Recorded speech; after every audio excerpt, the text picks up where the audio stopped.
Have you ever noticed how happiness sometimes feels uncomfortable? Not sadness, not pain, but real happiness. The kind where things finally feel calm, where nothing is wrong, where you are safe for a moment. And instead of relaxing into it, your chest tightens, your thoughts speed up. A quiet voice whispers, "This will not last." So you pull back. You distract yourself. You lower your expectations. You emotionally step away. Not because you are unhappy, but because being happy for too long feels wrong. If you have ever done this, there is nothing broken about you. There is psychology behind it. Here is the psychology of people who feel uncomfortable being happy for too long. Point 1. They were taught that happiness is temporary. For many people, happiness was never a stable state growing up. Good moments were followed by arguments. Peace was followed by chaos. Joy was followed by disappointment. So the brain learned a rule. Good things do not last. Psychology calls this emotional conditioning. Your nervous system remembers patterns, not logic. So when happiness shows up, your body does not celebrate, it prepares. Your mind scans for danger. Your emotions stay alert. Your peace feels fragile. This is why happiness feels tense instead of light. You are not expecting joy, you are expecting the ending. Point 2. They associate happiness with loss of control. Happiness requires presence. When you are happy, you stop monitoring everything. You stop bracing for impact. You stop overthinking every possibility. For people who grew up needing control to feel safe, this feels dangerous. Their mind believes, if I stay alert, I stay protected. So happiness feels irresponsible. Psychology links this to anxiety-based coping. Control feels safer than peace. Preparation feels safer than trust.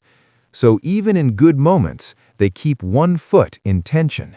They enjoy things halfway. They laugh but stay guarded. They relax but never fully let go. Point 3. They learned that happiness attracts loss. For some people, happiness was always followed by something being taken away. Attention brought expectations. Joy brought jealousy. Connection brought abandonment. So happiness became associated with exposure. When you are happy, people notice. Attachments deepen. The fall becomes visible. Psychology connects this to avoidant attachment styles. The belief is simple. If I do not fully enjoy it, it will hurt less when it disappears. So they minimize joy.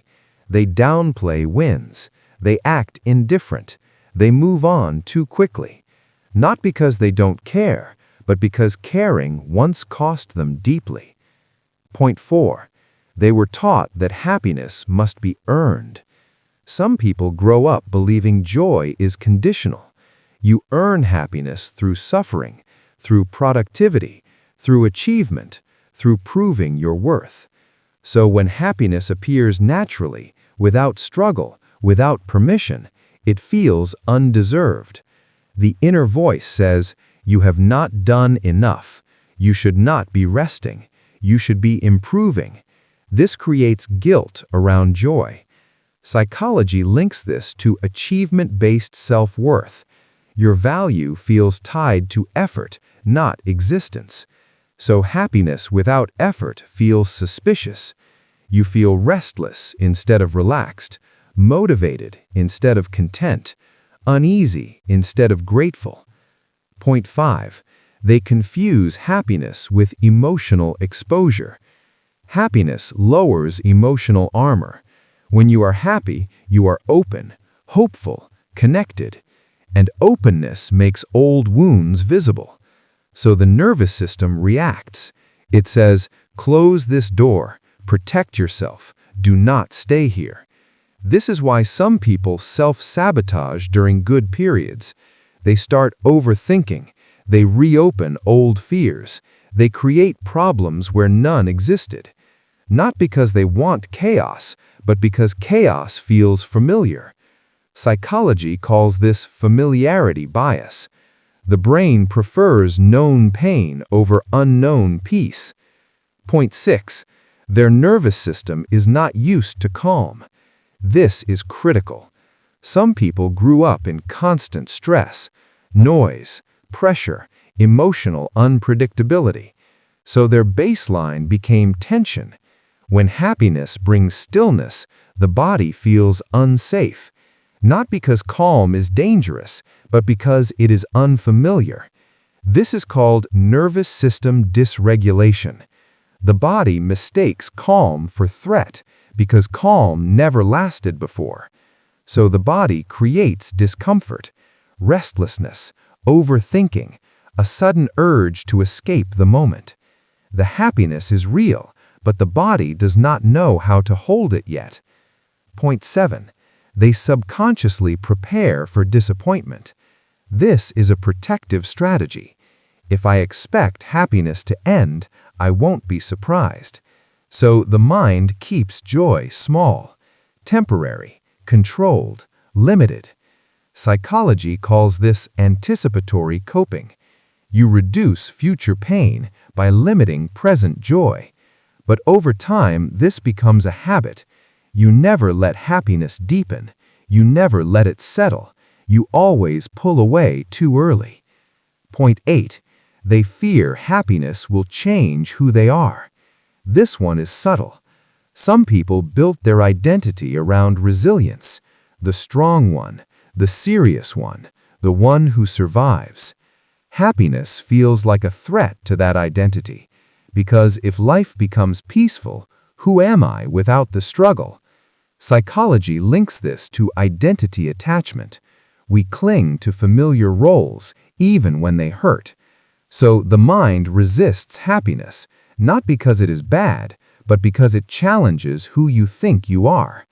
Point 9. They were punished for expressing joy. Some people learned early that joy attracted criticism. Being excited was called dramatic. Being happy was called naive. Being hopeful was mocked. So they learned to suppress joy, to keep it quiet, to keep it hidden, to keep it brief. Psychology connects this to emotional suppression patterns. Joy becomes something to manage instead of something to feel. Point 10. They don't trust stability yet. For people who lived through instability, calm feels suspicious. Silence feels tense. Peace feels temporary. Stability feels unreal. So the happiness feels like standing on thin ice. The mind waits for the crack. This is not pessimism, it is adaptation. Your brain learned to survive unpredictable environments, and now it needs time to relearn safety. So what does this all mean? If you feel uncomfortable being happy for too long, it doesn't mean you can't feel joy. It means your system learned survival before pleasure. Your mind learned vigilance before relaxation.